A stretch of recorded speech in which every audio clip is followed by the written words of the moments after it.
I never imagined that hanging thermal curtains in my own home would lead to a neighborhood war, criminal charges, and the complete collapse of our HOA president.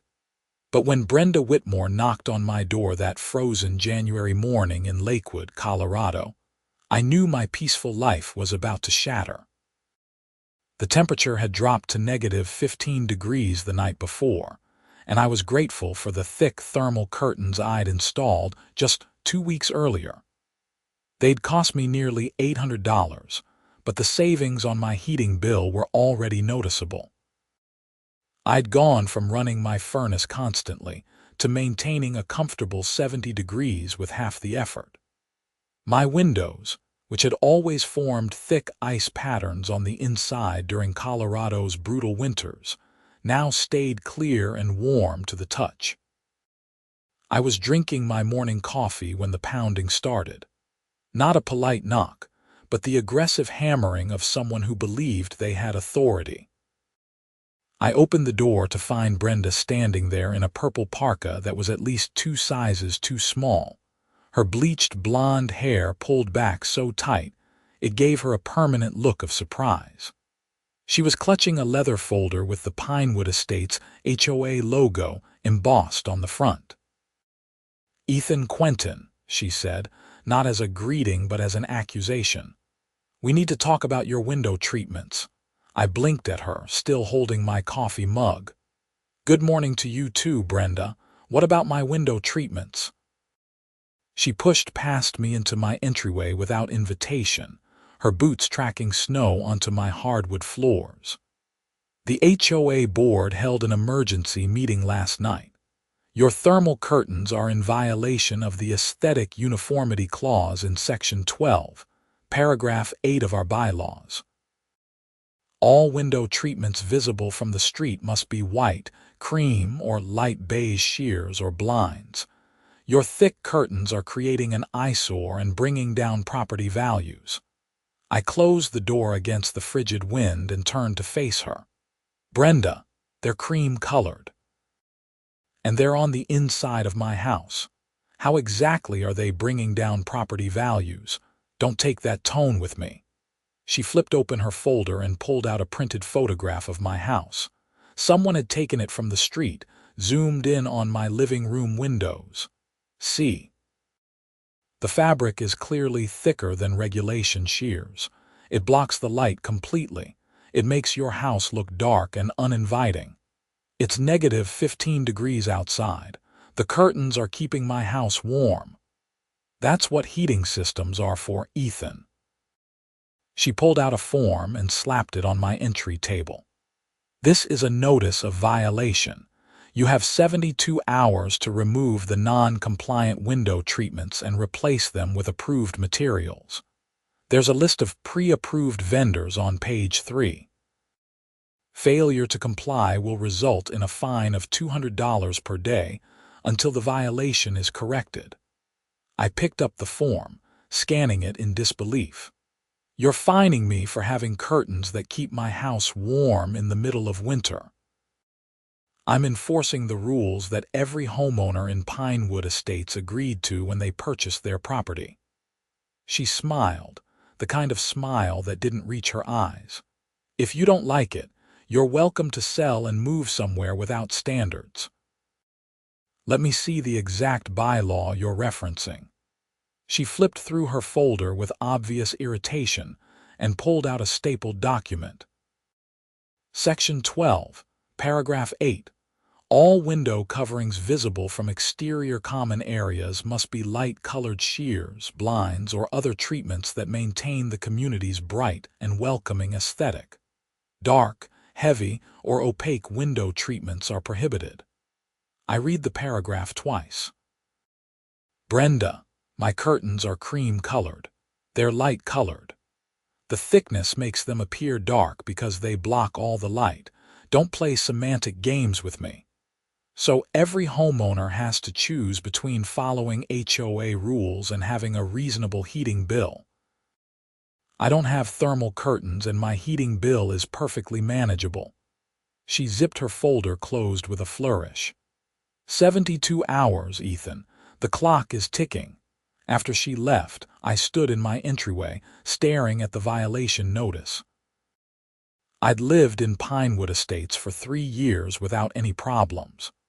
The neighborhood was nice, the houses well maintained, and until 6 months ago when Brenda was elected HOA president, the association had been relatively hands-off. But Brenda had run on a platform of restoring excellence to the community, and she'd been finding violations everywhere she looked. I pulled out my phone and called my neighbor, Marcus Chen, who lived 2 houses down. He answered on the 3rd ring. "Did Brenda hit your house yet?" I asked. "About what?" "Window treatments. Apparently my thermal curtains are a crime against humanity." Marcus laughed. "Are you serious? I've got blackout curtains in my bedroom. Should I expect a visit?" "Probably. She took pictures of my house from the street. I'm guessing she's been surveying the whole neighborhood." "Man, this is getting ridiculous. Last month she tried to fine the Hendersons because their lawn ornament was 3 inches too tall. Did you know we have a height restriction on decorative items? 8 inches maximum." I didn't even know there was a restriction on curtains until this morning. "What are you going to do?" I looked at the thermal curtains in my living room, already feeling the warmth they provided. "I'm not sure yet, but I'm not taking them down." The next morning, I woke to my phone buzzing with text messages. The first was from Marcus. "Dude, check the neighborhood Facebook group." The second was from Jenny Morrison, who lived across the street. "Brenda is losing her mind on social media." I opened Facebook and navigated to the Pinewood Estates homeowners group. Brenda had posted at 6 in the morning, and the post already had 47 comments. Urgent community notice. It has come to the board's attention that multiple homeowners are displaying non-compliant window treatments in direct violation of our community standards. This is unacceptable. Property values depend on all residents maintaining the high aesthetic standards that make Pinewood Estates a premier community. Violations will be enforced aggressively. We will not allow a few selfish individuals to drag down the neighborhood. Compliance is not optional. The comments were a mix of confusion and anger. Several people asked what specific treatments were non-compliant. Others pointed out that the HOA had never enforced this rule before. A few defenders of Brenda chimed in about the importance of rules and order. I scrolled down and found a comment from Angela Morrison, Jenny's sister-in-law, who was an attorney. "Brenda, the bylaw as written is vague and subject to interpretation. Light-colored is not a specific standard. Furthermore, the aesthetic uniformity clause must be balanced against homeowners' rights to reasonable enjoyment of their property. You may want to consult with the HOA's attorney before pursuing this." Brenda had responded within minutes. "The board's interpretation is final. Homeowners who disagree are welcome to attend the next board meeting and voice their concerns through the proper channels." I started typing a response, but decided against it. Public arguments on Facebook never went anywhere productive. Instead, I took pictures of my thermal curtains, the receipt showing I'd paid for them, and documentation of my heating bills from before and after installation. The curtains had reduced my monthly heating cost by $93. Over a Colorado winter, that was significant money. Then I pulled out the CC and Articus, the covenants, conditions, and restrictions that governed Pinewood Estates. I'd skimmed them when I bought the house, but never read them in detail. I spent the next 2 hours going through every page, highlighting relevant sections. Section 12 did indeed mention window treatments, but Angela was right. The language was vague. Light-colored could mean many things. My curtains were cream, which was literally listed as an acceptable color. The fact that they were thick didn't change their color. And there was another clause that caught my attention. Section 4, Paragraph 2 stated that all rules and restrictions must be enforced uniformly and consistently across all properties. I pulled up Google Maps and started virtually driving through Pinewood Estates, looking at houses. Within 20 minutes, I'd found at least 15 homes with window treatments that could be considered non-compliant under Brenda's interpretation. Dark curtains, wooden blinds, even a few houses with decorative shutters that blocked light entirely. If Brenda was going to enforce this rule against me, she needed to enforce it against everyone. I compiled screenshots of every house, cross-referenced them with the community directory, and sent an email to the HOA board's general address, copying all 5 board members individually. I laid out my case. The curtains were light-colored as specified. The rule had never been uniformly enforced, and selective enforcement was discriminatory and potentially illegal under Colorado HOA law. The response came within an hour, but not from the board. Brenda called my cell phone directly. "You think you're clever, don't you?" Her voice was tight with anger. "I think I'm trying to understand why you're targeting me specifically when dozens of other homes have similar or more extreme window treatments. Those homeowners have been here longer. They're grandfathered in." "That's not how HOA rules work, Brenda. Either everyone follows them or they're not valid. I'm the president of this board and I decide enforcement priorities. You have 51 hours left to comply. I suggest you spend that time shopping for new curtains instead of playing lawyer." She hung up before I could respond. That afternoon, I drove to a local coffee shop and met with Angela Morrison. She was in her mid-30s, sharp-eyed and professional even in casual clothes. She ordered a latte and pulled out a yellow legal pad. "Show me everything," she said. I walked her through the violation notice, the bylaw, my documentation of other non-compliant homes, and Brenda's response about grandfathering. Angela shook her head. "She can't grandfather violations. That's not a thing. If the rule exists, it either applies to everyone or it's unenforceable." She tapped her pen on the pad. "Here's the situation. Colorado HOA law gives associations broad powers, but they're not unlimited. Selective enforcement is a legitimate defense against fines. However, fighting it will cost you money in legal fees, and Brenda sounds like the type who will make your life miserable either way. So what do you recommend? Honestly, take down the curtains temporarily, then file a petition to change the bylaw. Get other homeowners on board. If you can get 20% of the community to sign, the board has to hold a vote on the proposed change. And if Brenda blocks it, she can't. It's in the governing documents.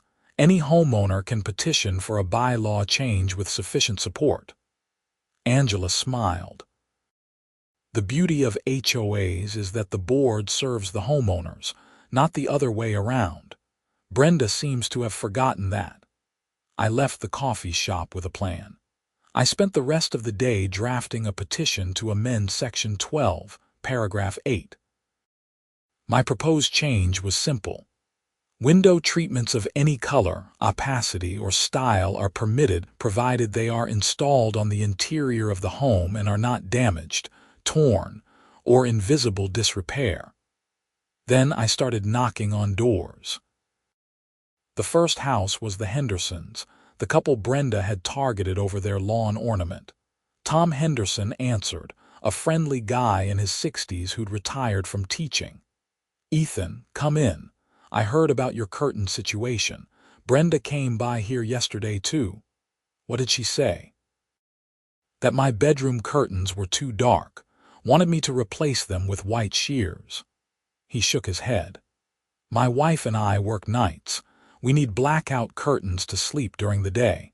I told Brenda that, and she said we should install interior shutters instead from one of her approved vendors." "Know what those cost? Over $2,000. I showed him the petition. He signed immediately. How many more signatures do you need?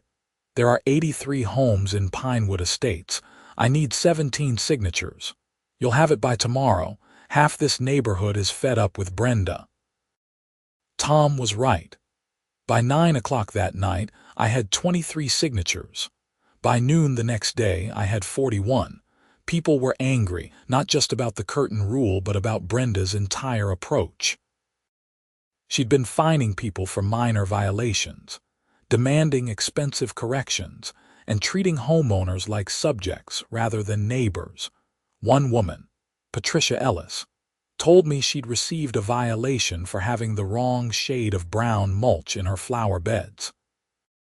Another, David Kim, had been fined because his mailbox post was weathered and needed repainting, even though it was only 3 years old and looked fine. "She's on a power trip," David said as he signed the petition. "Someone needs to knock her down a peg." I submitted the petition to the HOA board via certified mail. Return receipt requested, with exactly 41 signatures. Under the CC and Articus, the board now had 30 days to schedule a community vote on the proposed bylaw change. Brenda's response was swift and vicious. The next morning, I found a new violation notice on my door. This one cited me for excessive exterior lighting because my porch light had been on past 11 p.m. The fine was $150. An hour later, another notice appeared, citing unsightly refuse containers because my recycling bin was visible from the street on a non-collection day. Another $100 fine. By the end of the day, I had 6 violation notices totaling $750 in fines. Every single one was petty and borderline absurd. My house number was slightly faded. My doormat was non-neutral in color because it was dark green instead of brown or gray. My garden hose, neatly coiled beside my garage, was an unauthorized exterior storage violation. I documented everything, took pictures, and called Angela Morrison again. "This is harassment," she said flatly, "and it's retaliation for the petition. Both are illegal under Colorado HOA statutes. You have grounds for a lawsuit. I don't want to sue.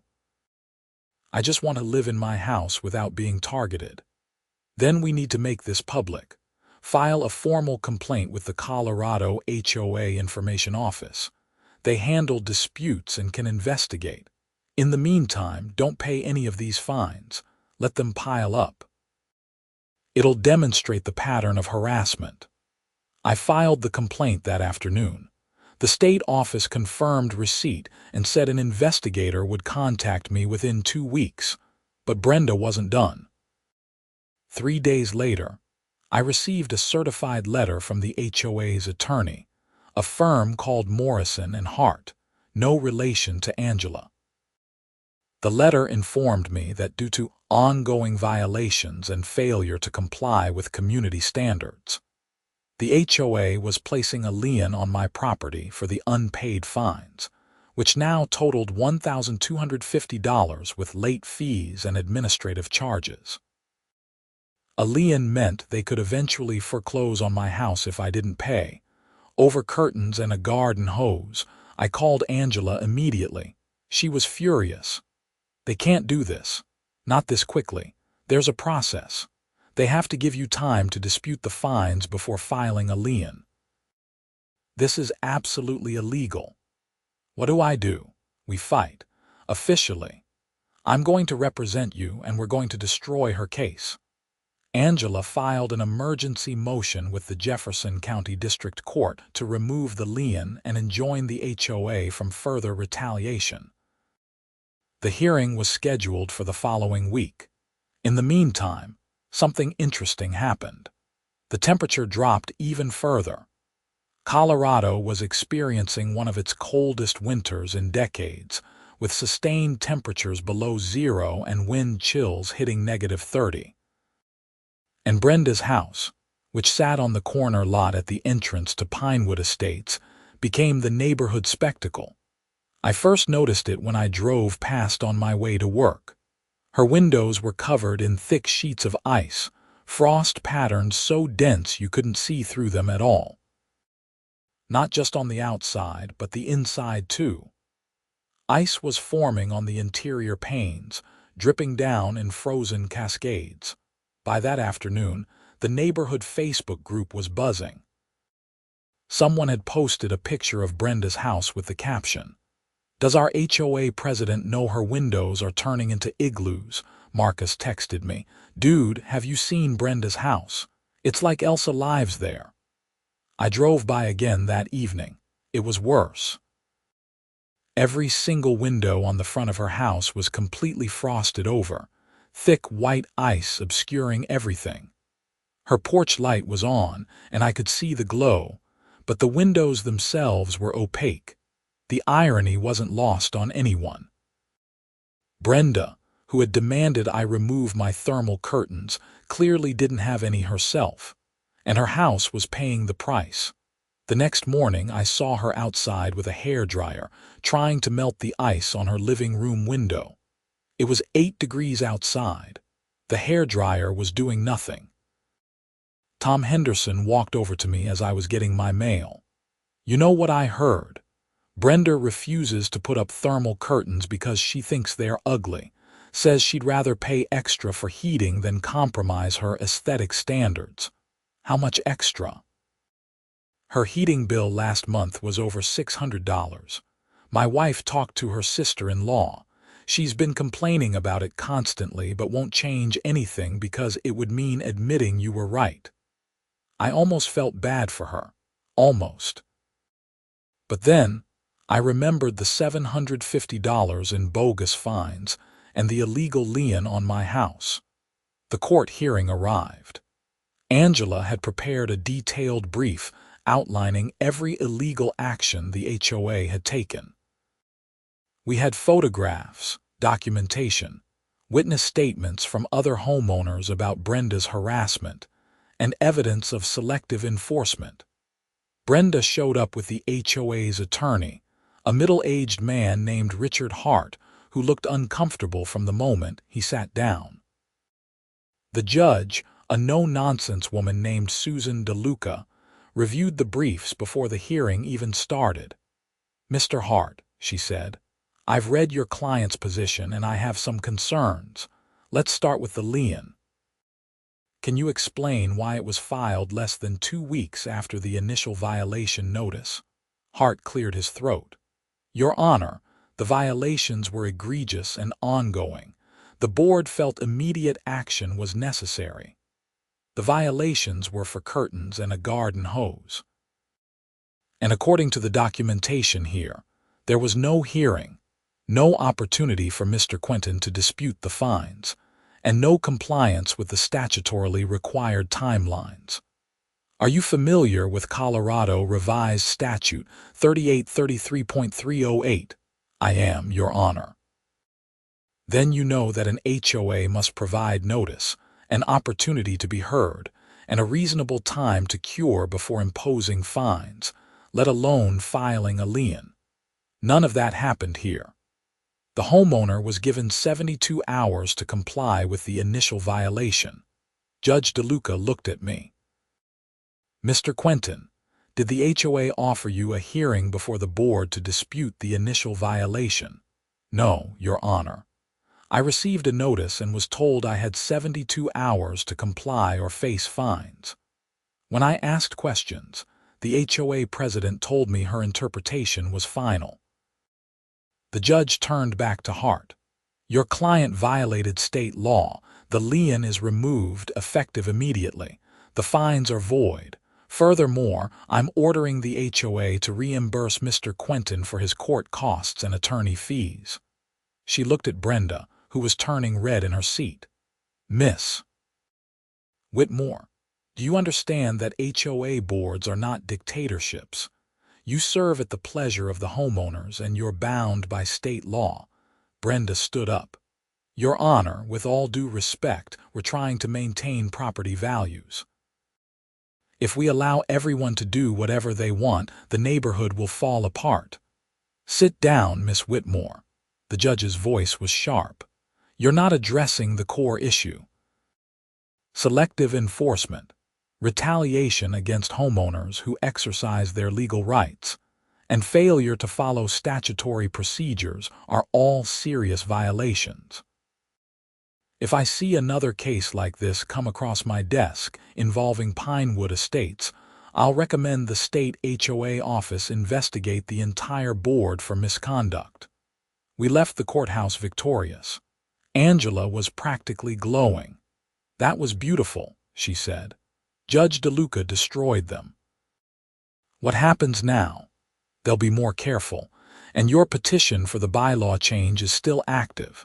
They have to hold that vote. 2 weeks later, the HOA sent out notice of a special meeting to vote on the proposed bylaw amendment. The meeting was scheduled for a Thursday evening at the community center. I expected maybe 20 people to show up. 87 people came, including homeowners who'd never attended a meeting before. The community center was packed. Brenda stood at the front with the other 4 board members, looking like she'd rather be anywhere else. She called the meeting to order and explained the petition. Ethan Quentin has proposed removing all restrictions on interior window treatments, she said, her voice dripping with disdain. If this passes, homeowners could install anything they want. Dark curtains foil bedsheets.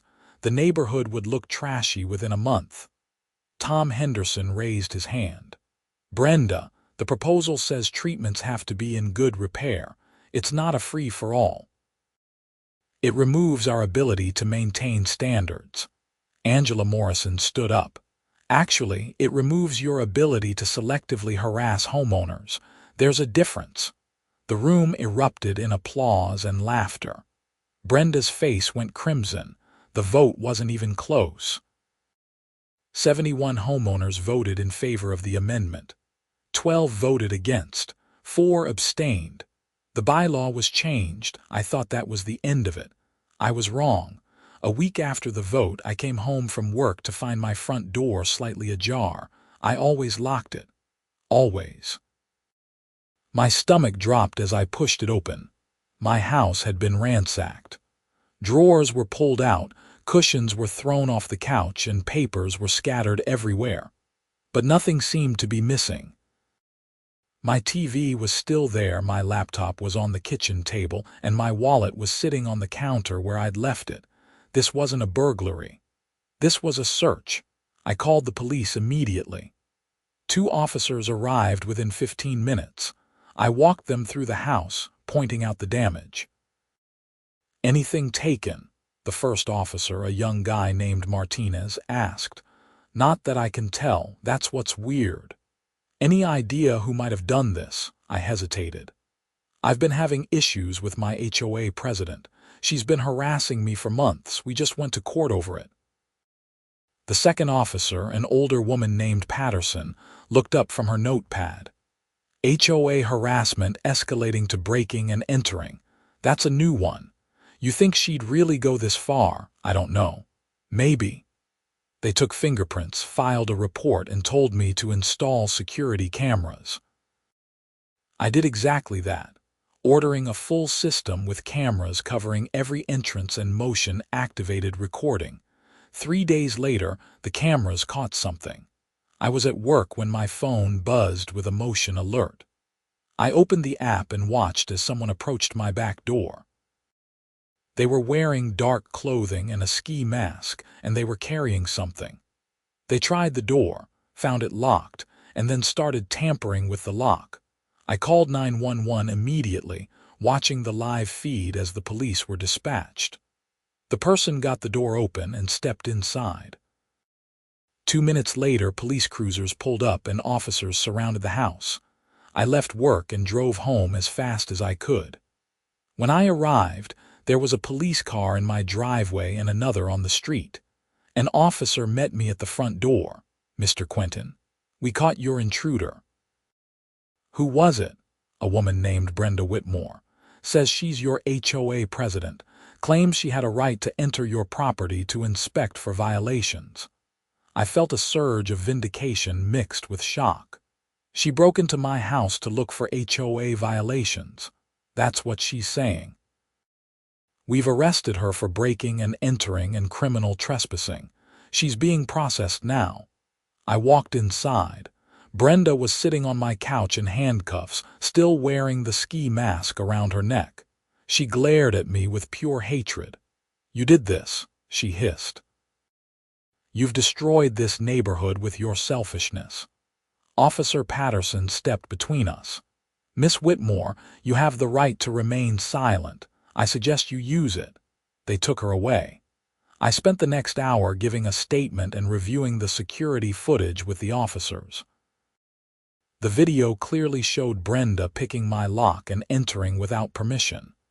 "This is going to be a slam dunk case," Martinez said, "especially with your prior court history showing a pattern of harassment. She's looking at serious charges." The neighborhood erupted when word got out.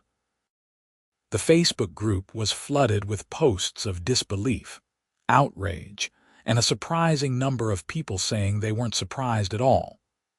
Several homeowners came forward with their own stories of Brenda's escalating behavior. Patricia Ellis, the woman who'd been cited for mulch color, revealed that Brenda had let herself into Patricia's backyard without permission to take pictures of the mulch. David Kim said Brenda had followed him home from the grocery store to check if he was transporting unauthorized items that might violate HOA rules. The HOA board held an emergency meeting and voted unanimously to remove Brenda as president. They also issued a formal apology to me and offered to cover the cost of repairing my locks and any other damages. Brenda's criminal case moved quickly. With the video evidence and my testimony, the prosecutor offered her a plea deal: plead guilty to criminal trespassing and complete a mental health evaluation, and they dropped the breaking and entering charge. She refused, insisting she'd done nothing wrong. The trial was scheduled for March. In the meantime, Brenda's house became more and more of a spectacle. The ice on her windows never fully melted, even on warmer days. Icicles hung from her eaves, and her heating bills, according to neighborhood gossip, were astronomical. Tom Henderson told me she'd spent over $1,800 on heating in January alone. Her sister-in-law says she's refusing to change anything, says she won't let you win. "I'm not trying to win anything. I just want to live in peace." Too late for that. "You're the guy who took down the HOA tyrant. You're a neighborhood legend." The trial happened on a cold morning in early March. I testified about the harassment, the bogus fines, the illegal lien, and finally, the break-in. Angela had prepped me thoroughly, and I stayed calm and factual. Brenda's attorney tried to argue that she had a good faith belief. She was entitled to inspect properties for violations. But the prosecutor demolished that argument by pointing out that HOA rules didn't authorize breaking and entering, and Brenda had never sought permission or followed any legal procedure. The jury deliberated for less than 2 hours, guilty on all counts. Judge DeLuca, the same judge from our civil case, presided over sentencing. She looked at Brenda with a mixture of disappointment and frustration. "Miss Whitmore, you held a position of trust in your community, and you abused it spectacularly. You harassed homeowners, violated state law, and ultimately committed a crime because you couldn't accept that you were wrong. I'm sentencing you to 6 months in county jail, suspended pending completion of 1 year of probation, 200 hours of community service, and mandatory anger management counseling. You're also permanently banned from serving on any HOA board in Colorado." Brenda's face crumpled. She started to say something, but her attorney put a hand on her arm and she went silent. As we left the courthouse, Angela turned to me. "It's really over now. You can go back to your life. What happens to the HOA? They'll elect a new board." "Hopefully. People who actually want to serve the community instead of ruling it. The Pinewood Estates, HOA, did elect a new board that spring. Tom Henderson became president, and they immediately repealed several of Brenda's more ridiculous rules. The garden hose restriction was eliminated, the lawn ornament height limit was raised to 12 inches, and the mulch color requirement was removed entirely. My thermal curtains stayed up, of course. Through the rest of that brutal winter, they kept my house warm and my heating bills reasonable. Other homeowners started installing them too, and within a few months, at least 30 houses in Pinewood Estates had upgraded their window treatments. I saw Brenda once more, about 6 months after the trial. I was driving past her house, which had a "for sale" sign in the yard, and she was loading boxes into a moving truck. Our eyes met for a brief second. She looked tired and defeated, years older than when this all started. I didn't feel triumphant or vindicated. I just felt sad that it had come to this. All of it, every bit of the conflict and pain and legal drama, had been completely unnecessary. If she'd just left me alone, if she'd respected that homeowners have rights and autonomy, none of it would have happened. But she couldn't. She'd been so convinced that her vision of the perfect neighborhood was the only acceptable one that she destroyed herself trying to enforce it. I drove home, pulled into my driveway, and walked into my warm, comfortable house with its cream-colored thermal curtains. The evening sun was setting and the light filtered through the fabric in a soft, golden glow. My phone buzzed. It was Marcus. "Beer on my deck. It's finally warm enough," I smiled. "Be there in 10. Life in Pinewood Estates was finally, blessedly normal again. The HOA met quarterly to discuss necessary maintenance and community events. Tom ran the meetings efficiently and without drama. When disputes arose, they were handled with conversation and compromise, not threats and fines. The neighborhood came together in ways it hadn't before. The conflict with Brenda had shown everyone what happened when power went unchecked, and people were determined not to let it happen again. We had block parties, helped elderly neighbors with yard work, and actually knew each other's names. One warm evening in May, I was sitting on my front porch when Jenny Morrison walked over with her husband. They just installed thermal curtains of their own.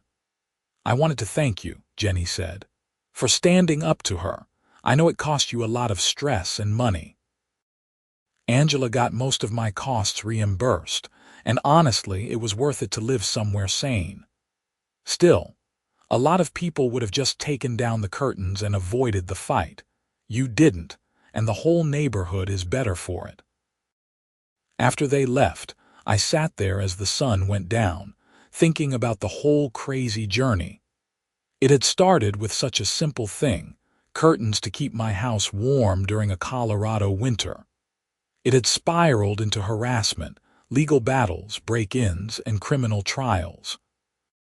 But in the end, it had also revealed something important. Communities work when people respect each other, when rules serve residents rather than control them, and when those in power remember they're there to help, not to dominate. I looked at my windows, those cream-colored thermal curtains visible through the glass. They were just curtains, pieces of fabric hung on rods, but they'd become a symbol of something larger, a reminder that standing up for what's right matters, even when it's hard. My phone buzzed again. This time it was Tom. "Board meeting next Tuesday. We're voting on a community garden project. Interested in helping?" I typed back. "Absolutely, count me in." As the stars came out and the temperature dropped to a comfortable cool, I went inside my warm house, grateful for thermal curtains, good neighbors, and the simple, precious freedom to live in peace. The next morning, I woke to an email from the Pinewood Estates HOA newsletter, now run by a committee of volunteers rather than just the board. The tone was completely different from Brenda's authoritarian proclamations. It talked about upcoming events, asked for volunteers, and included a recipe exchange section. At the bottom was a note from Tom. Reminder that our community exists to support homeowners, not police them. If you have concerns, reach out. If you have ideas, share them. This is your neighborhood. I forwarded it to Angela with a note. Look how far we've come. She replied within minutes. You did that, never forget it. But I knew it wasn't just me. It was everyone who'd signed the petition, everyone who'd spoken up at meetings, everyone who'd refused to accept Brenda's vision of an HOA as a dictatorship. Change happened because a community decided it mattered. I spent that Saturday helping Tom and several other neighbors plan the community garden. We'd identified a common area near the playground that got good sun, and the board had approved a budget for raised beds, soil, and basic tools. 20 families had already signed up for plots. This never would have happened under Brenda, Tom said as we measured out the space. She'd have said it was messy or attracted pests or some other nonsense. She'd have required approved plant varieties, Patricia Ellis added. She was designing the layout, her background in landscape architecture proving invaluable. Knowing her, only 3 specific shades of green would have been allowed. We laughed, but there was truth in it. Brenda's approach had been about control, about imposing her aesthetic and her rules on everyone else.